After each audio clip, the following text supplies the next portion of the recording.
बिस्मिल्लाहिर्रहमानिर्रहीम। आज हम नए टॉपिक के साथ हैं डोमेन्स लिविंग ऑर्गेनिज्म। तो हम इसको स्टार्ट करते हैं। तो हमने पढ़ा था कि डोमेन्स जो है वो तीन तरह के हैं। एक है आर्ची, दूसरा है हमारे पास यूकेरिया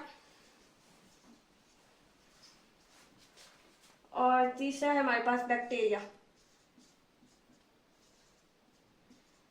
तो वन बाय वन हम इन तीनों को डिस्कस करेंगे। तो सबसे पहले हम डोमेन आर्ची को डिस्कस कर लेते हैं। डोमेन आर्ची आपकी बुक में ना इसके कैरेक्टरिस्टिक्स लिखे गए हैं, मतलब कोई खास एक स्पेसिफिक पैराग्राफ नहीं है, डिफरेंट डिफरेंट पॉइंट्स हैं। तो हम पॉइंट्स के जरिए इसको याद समझने की कोशिश करते हैं। सबसे पहला जो पॉइंट लिखा गया वो ये है कि जो आर्ची है ना वो प्रिमिटिव है। प्रिमिटिव ऑर्गेनिज्म है। प्रिमिटिव से क्या मुराद है? प्रिमिटिव से मुराद ओल्ड यानी पुराने, एशियंट, बहुत पुराने, मिलियंस ऑफ ईयर्स, बहुत पुराने यानी मिलियंस ऑफ ईयर्स गुजर के ये ऑर्गेनिज्म पाए जाते हैं। अभी भी पाए जाते हैं लेकिन ये बहुत पुराने प्रिमिटिव ऑर्गेनिज्म है। ठीक हो गया। ये प्रोकैरियोट्स है।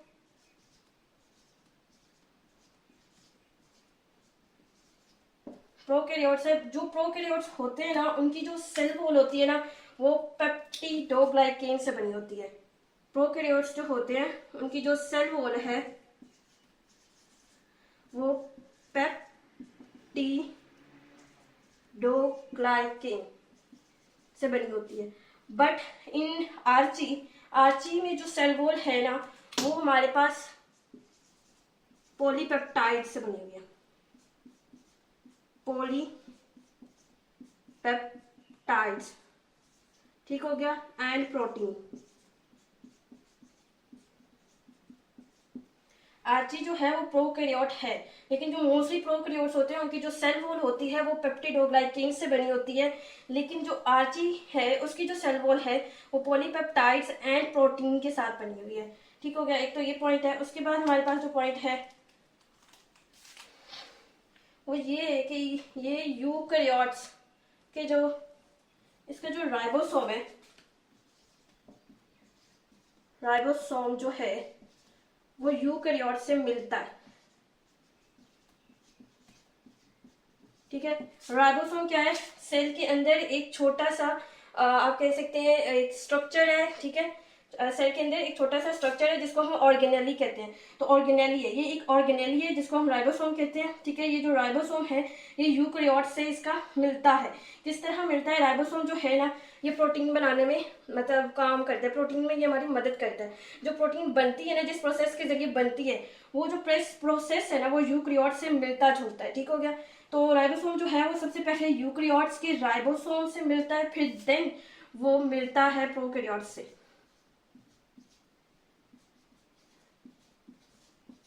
या फिर आप कह लें देन वो बैक्टीरिया भी प्रोकैरियोट ही है।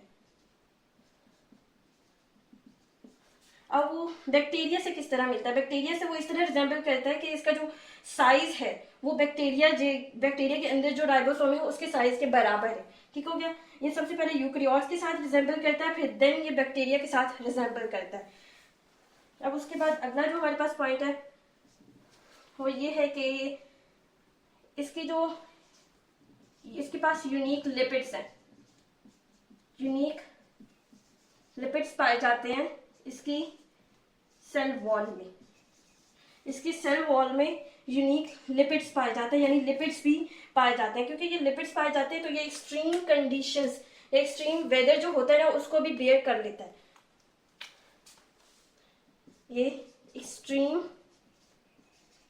कंडीशंस जो होती हैं यानी बहुत सर्दी या फिर बहुत गर्मी या फिर बहुत ही नमकीन कोई जगह है तो ये हर जगह पे खुद को बेयर कर लेता है। बेयर यानी बर्दाश्त कर लेता है। जैसे कि आप एक्सट्रीम कंडीशंस में मिसाल ले लें हॉट स्प्रिंग्स की।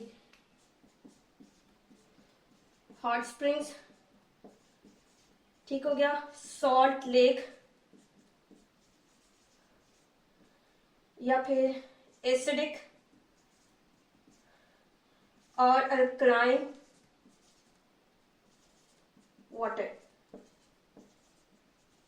हॉट स्प्रिंग्स क्या होता है? हॉट स्प्रिंग्स ये होता है कि हमारा जो ग्राउंड में जो नीचे पानी जो है वो जियोथर्मल प्रोसेस की वजह से जब गर्म हो जाता है, तो वो जब जमीन की सतह पर ऊपर आ जाता है ना, नेचुरली ये प्रोसेस है, मतलब नीचे से जियोथर्मल प्रोसेस हो रहा है, नीचे पानी है वो गर्म हो रहा है, और वो गर्म होने की वजह से ब्रस्ट करके ऊपर आ गए, तो वो जो ऊपर उसका आना है और गर्म गर्म पानी का ऊपर आना है वो हॉट स्प्रिंग होता है। ठीक हो गया, वो हॉट स्प्रिंग होता है। सोल्ट लेक क्या होता है, वाजे है कि जो ऐसे लोग जिसमें सोल्ट है, यानी बहुत नमकीन नमकीन मतलब NaCl पाया जा रहा है, ज्यादा नमकीन नमकियात चीजें पाई जा रही है उसमें।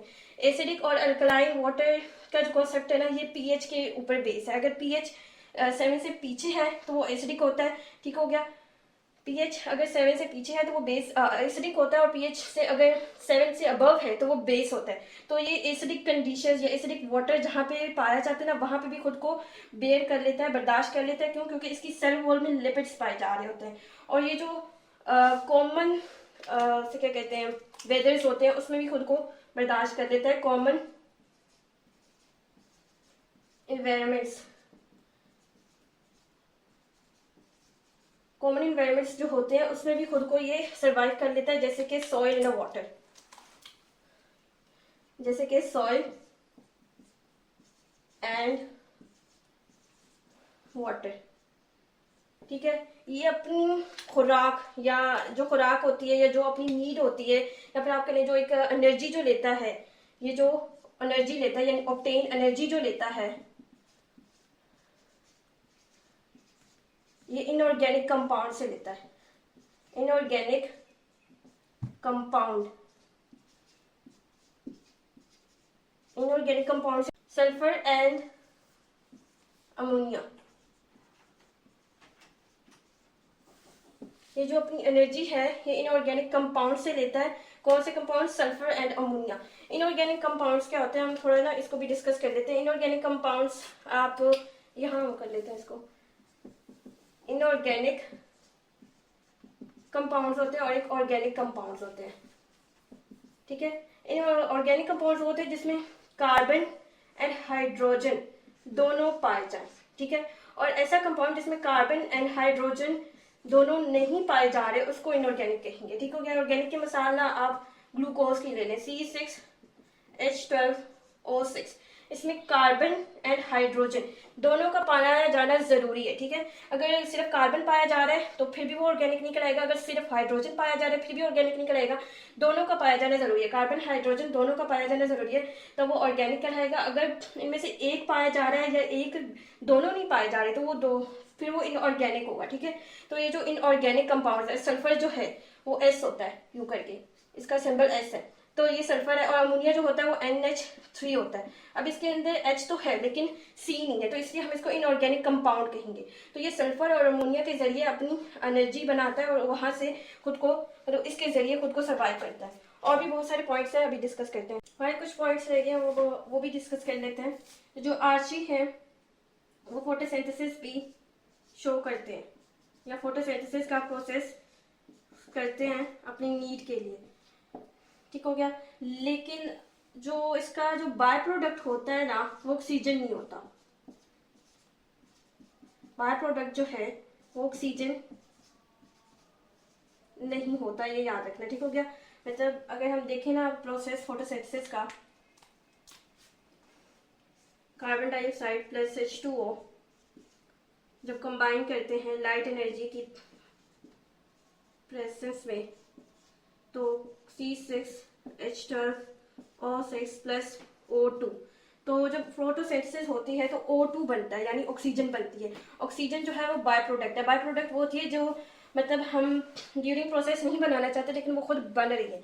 यानी जब उसे क्या कहते हैं, प्लांट्स फोटोसिंथेसिस करते हैं तो उनका मकसद जस्ट ग्लूकोज बनाना होता है कि हमें ग्लूकोज मिले और हमारी खुराक पूरी हो, लेकिन उसके साथ साथ ऑक्सीजन बन रही होती है जो उनको नहीं जरूरत होती। ये मतलब ऐसा प्रोसेस जिसमें उन्होंने मतलब जो चीज नहीं बनानी लेकिन खुद बन रही है प्रोसेस में, तो उसको बाय प्रोडक्ट कहते हैं।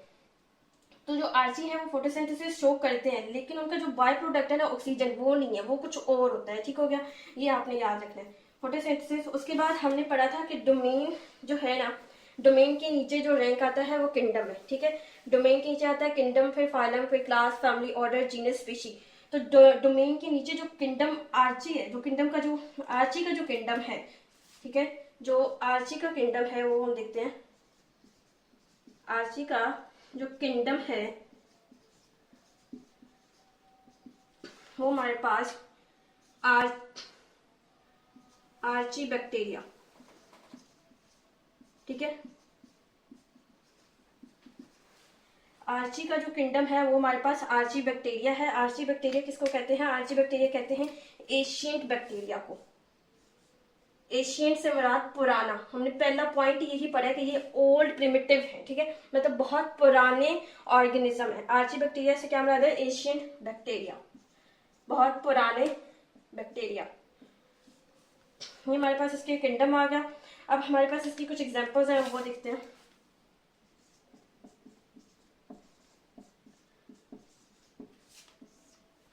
एग्जाम्पल में सबसे पहले हमारे पास जो है वो मिथानोजेंस है। मिथानोजेंस, ठीक है, ये वो आर्ची हैं जो बाय प्रोडक्ट बनाते हैं मीथेन। अभी हमने कहा कि ये बाय प्रोडक्ट ऑक्सीजन नहीं बनाते, फिर क्या बनाते हैं? डिफरेंट, मतलब आर्ची है जो डिफरेंट बाय प्रोडक्ट बनाते हैं, लेकिन जो मिथानोजेंस है वो जो बनाता है वो मीथेन है। बाय प्रोडक्ट हमारे पास क्या आती है इसमें? मीथेन, ठीक हो गया। फिर उसके बाद हमारे पास हालोफाइल्स आ जाते हैं।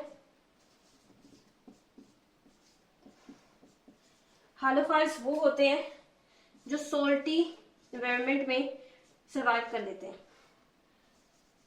सोल्टी एनवायरनमेंट में सर्वाइव करते हैं, ठीक हो गया। बाकी हम यहाँ लिखते हैं। उसके बाद हमारे पास है थर्मोफाइल, ठीक है, थर्मोफाइल, ठीक है। ये दो वर्ड्स है,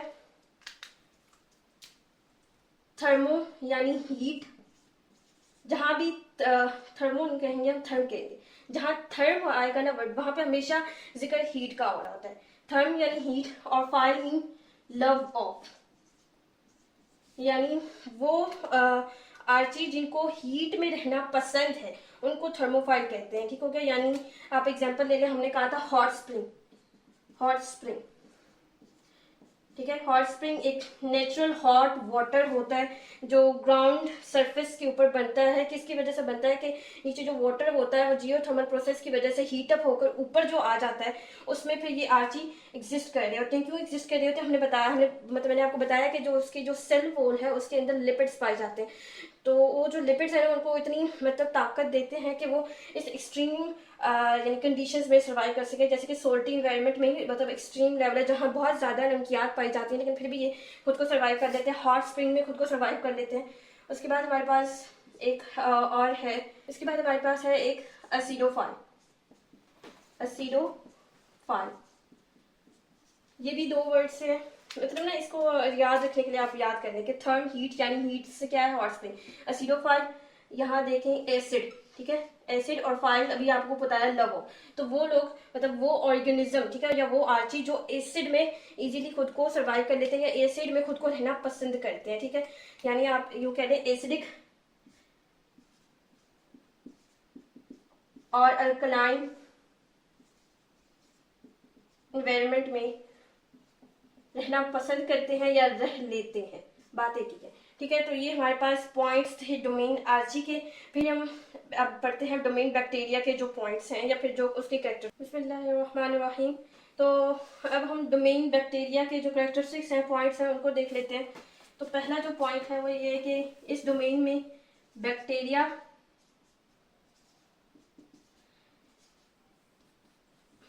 एंड साइनोबैक्टीरिया, ये साइनोबैक्टीरिया जो है वो बैक्टीरिया की एक टाइप है, साइनोबैक्टीरिया शामिल है, ठीक है। ये प्रोकैरियोट्स है,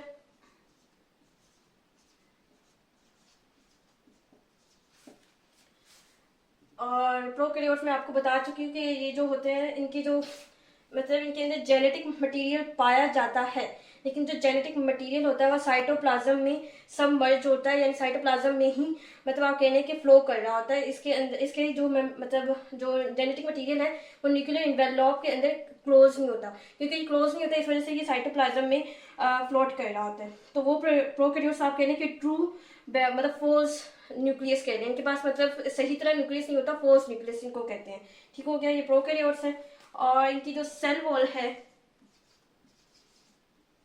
वो मैंने आपको पहले ही बताया कि जो प्रोकैरियोट्स है वो मोस्टली जो उनकी सेल वॉल होती है वो पेप्टिडोग्लाइकेन से बनी होती है। पेप्टिडोग्लाइकेन, ठीक हो गया। इनकी सेल वॉल जो है वो पेप्टिडोग्लाइकेन से बनी हुई है। उसके बाद हमारे पास जो इसका पॉइंट है वो ये है कि ये एक्सट्रीम कंडीशंस में सर्वाइव कर लेते हैं, जैसे कि soil, water, air and in living organism. जो लिविंग ऑर्गेनिज्म हैं उनके अंदर भी बैक्टीरिया पाया जाता है, ठीक हो गया।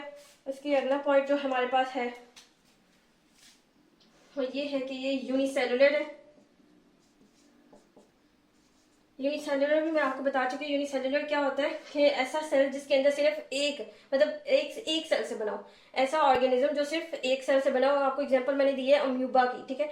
अम्यूबा जो होता है वो सिर्फ एक सेल से बना होता है, वो कुछ यूं करके होता है। अम्यूबा सिर्फ एक सेल से बना होता है। पैरामीशियम भी एक सेल से बना होता है, वो कुछ यूं करके होता है, ठीक हो गया। ये पैरामीशियम है, ये अम्यूबा है, ये दोनों एक ही सेल से बने हैं, तो हम इनको यूनिसेलुलर कहेंगे। तो जो बैक्टीरिया होते हैं ना वो मोस्टली यूनिसेलुलर होते हैं, लेकिन मल्टी सेलुलर भी पाए जाते हैं, यानी यूनिसेलुलर भी होते हैं, मल्टी सेलुलर भी होते हैं, ठीक है। लेकिन आपकी बुक में जस्ट यूनिसेलुलर लिखा गया है। तो यूनिसेलुलर होते हैं मोस्टली। जो बैक्टीरिया हैं वो सोलेटरी हैं, ठीक है। सोलेटरी यानी अकेले रहना, तन्हा रहना, मतलब अकेले अकेले रहते हैं। लेकिन कभी कभार ये ग्रुप में या फिर आप कह लें चेन, क्लस्टर और कॉलोनीज, ठीक है। क्लस्टर और कॉलोनीज आप कह रहे हैं गुच्छा, ठीक है। एक गुच्छे की शक्ल में भी ये रहते हैं, और एक चेन यानी एक सेल मिलके फिर दूसरा सेल, यानी आप कह रहे हैं इस तरह कि एक फिर दूसरा फिर तीसरा, यूं चेन की शक्ल में भी ये बैक्टीरिया पाए जाते हैं। ये जो डॉट है ये न्यूक्लियस है, ठीक है। तो ये चेन में भी पाए जाते हैं, गुच्छे की शक्ल में भी पाए जाते हैं। फिर उसके बाद हमारे पास जो अगला पॉइंट है वो ये है कि जो मोस्टली हैं वो हेट्रोट्रॉफ है। हेट्रोट्रॉफ हम डिस्कस कर चुके हैं। हेट्रोट्रॉफ वो होते हैं जो उसे क्या कहते हैं, ऑर्गेनिज्म को डेड करके, किल करके अपनी नीड को, अपनी ज़रूरियात को, या फिर अपनी जो न्यूट्रिएंट्स जो होते हैं वो फुलफिल करते हैं, ठीक हो गया। एक होता है हेट्रोट्रॉफ, एक होता है ऑटोट्रॉफ। ऑटोट्रॉफ क्या होता है, जो इनऑर्गेनिक कंपाउंड्स को लेकर अपनी खुराक खुद बनाते हैं। मतलब ऑटोट्रॉफ का क्या है कि जो खुराक खुद बनाते हैं, और हेट्रोट्रॉफ क्या है जो खुराक खुद नहीं बनाते, बनी बनाई चीज पर अटैक करते हैं और अपनी खुराक को या अपनी नीड को पूरी करते हैं, मतलब पूरा करते हैं। तो मोस्टली जो ज्यादातर है वो हेट्रोट्रॉफ है, लेकिन कुछ के पास क्लोरोफिल पाया जाता है। कुछ के पास क्या होता है, क्लोरोफिल पाया जाता है। तो क्लोरोफिल मोस्टली जहां आ जाता है ना, वहां पे हमें समझ आ जाती है कि जहां क्लोरोफिल पाया जा रहा है वहां पे फोटोसिंथेसिस हो रही है। तो यानी कुछ के पास क्लोरोफिल है, यानी वो फोटोसिंथेसिस परफॉर्म कर रहे हैं, वो फोटोसिंथेसिस परफॉर्म कर रहे हैं। तो इसका ये मतलब हुआ कि कुछ ऑटोट्रॉफ भी हैं। क्यों ऑटोट्रॉफ है, क्योंकि वो फोटोसिंथेसिस कर रहे हैं। फोटोसिंथेसिस किसके जरिए कर रहे हैं, हमारे पास अभी बताया कि उसके पास कुछ बैक्टीरिया के पास क्लोरोफिल होता है, जैसे कि साइनोबैक्टीरिया जो है वो क्लोरोफिल के जरिए यानी फोटोसिंथेसिस के जरिए ही अपनी नीड को पूरा करता है। तो ये हमारे पास पॉइंट है। कुछ और दो तीन है, अभी हम वो भी डिस्कस कुछ पॉइंट्स हैं अब रह गए वो डिस्कस करते हैं। तो जो बैक्टीरिया का जो किंगडम है, मतलब डोमेन है, डोमेन क्या है, बैक्टीरिया डोमेन के नीचे किंगडम आता है। तो जो बैक्टीरिया का जो किंगडम है वो यू बैक्टीरिया का जो किंगडम है वो यू बैक्टीरिया है, ठीक हो गया। यू क्या होता है, ट्रू। यू से बड़ा ट्रू, यानी इससे क्या मतलब हुआ, इससे मतलब ये हो गया कि जो ट्रू बैक्टीरिया, ठीक है। कि बैक्टीरिया का किंगडम क्या है हमारे पास, यू बैक्टीरिया। उसके बाद कुछ बैक्टीरिया ऐसे हैं जो डिजीज कॉजिंग करते हैं। सम बैक्टीरिया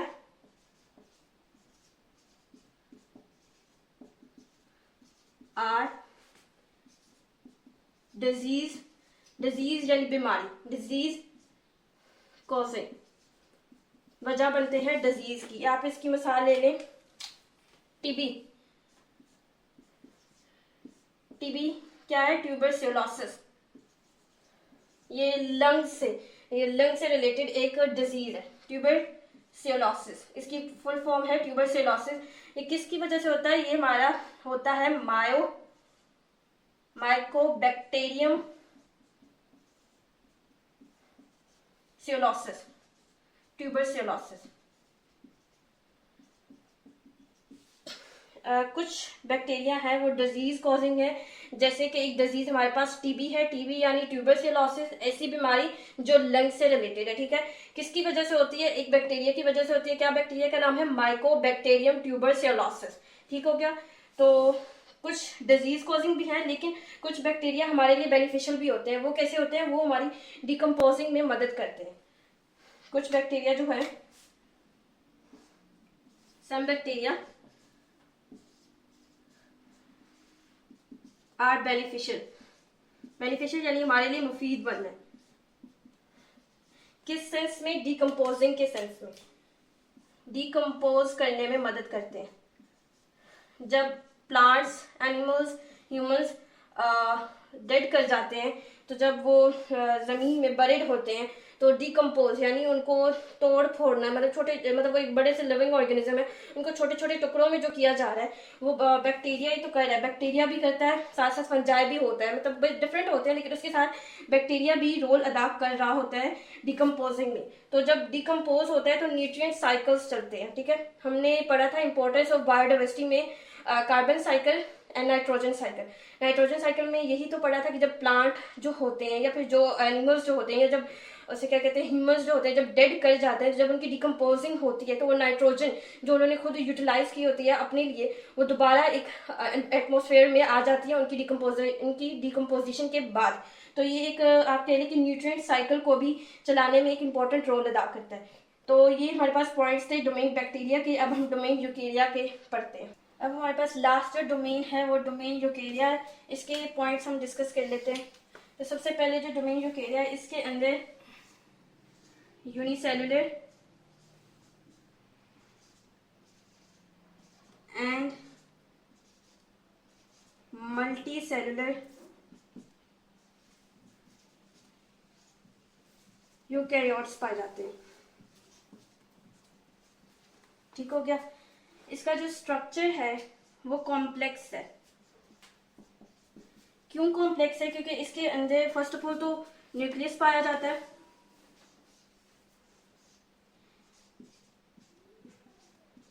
इसके अंदर न्यूक्लियस पाया जाता है, और दूसरी ये बात कि इसके अंदर अदर मेम्ब्रेन बाउंड ऑर्गेनेलिस पाई जाती हैं। ठीक हो गया।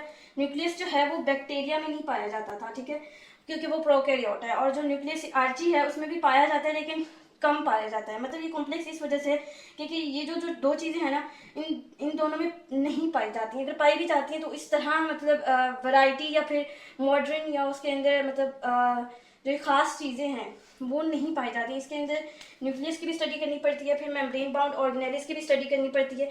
मेम्ब्रेन बाउंड ऑर्गेनेलिस भी कुछ ज्यादा है आपकी बुक में, जो नेक्स्ट चैप्टर है उसके अंदर तकरीबन कोई 7-8 डिस्कस की गई है, लेकिन अगर हम उसको मजीद डिटेल में जाएंगे ना तो और बहुत सारी ऑर्गेनेलिस पाई जाती हैं। तो ये कॉम्प्लेक्स इन दो बेस की वजह से है कि इसके अंदर न्यूक्लियस पाया जाता है और अदर मेम्ब्रेन बाउंड ऑर्गेनेली पाई जाती है। इसके अब हम किंगडम डिस्कस कर लेते हैं। इसकी किंगडम जो है वो हमारे पास 4 है। सबसे पहला है हमारे पास किंगडम प्लांटी, दूसरे नंबर पर है किंगडम एनिमेलिया, फिर तीसरे नंबर पर है किंगडम प्रोटेस्टा, और चौथे नंबर पर है किंगडम फंजाई। तो इसके ये 4 किंगडम है, kingdom Plantae, Animalia, protista, fungi. तो इसके ये सिर्फ 3 ही पॉइंट्स हैं जो आपकी बुक में डिस्कस किए गए हैं। तो ये हमारे पास आज का लेक्चर था, उम्मीद करती हूँ आपको समझ आई होगी। तो नेक्स्ट वीडियो में आपसे मुलाकात होती है। खुदा हाफिज़।